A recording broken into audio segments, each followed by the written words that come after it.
Na tvojim mrtvim rukama. Priča o ljubavi.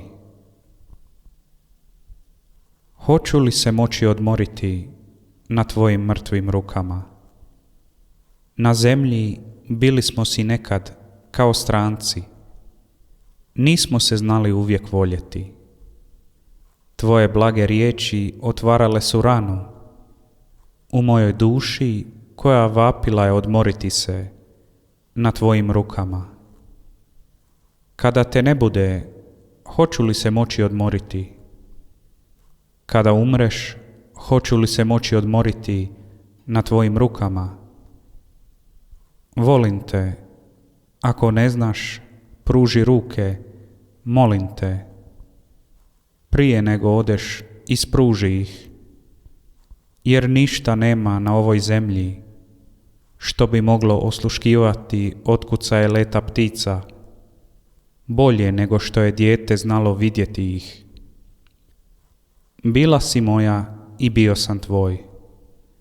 Kao ptica netko je otišao, netko je zaspao i valjda uljepše usnuo.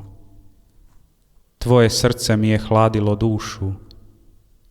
Moja duša je potpuno prazna i potpuno pusta. Nema više ništa što ju bi moglo razveseliti. Brod se razbio, a boce ni nema. Ima samo sjećanje. Sjećanje na tvoje ruke, na tvoj mir, na spokoj blagoga Lahora. Mogu li još jednom odmoriti se na tvojim rukama? Kada vjetar zapuše, kada klime zahlade, kada se valovi negdje daleko probude, sjeti se. Ako su i mrtve, pruži ih, nemam straha. Pristajem na sve. Ne tražim ništa više. Samo tvoje umorne oči i ruke.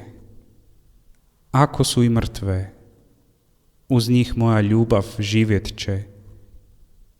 Dopusti mi da se odmorim na tvojim rukama.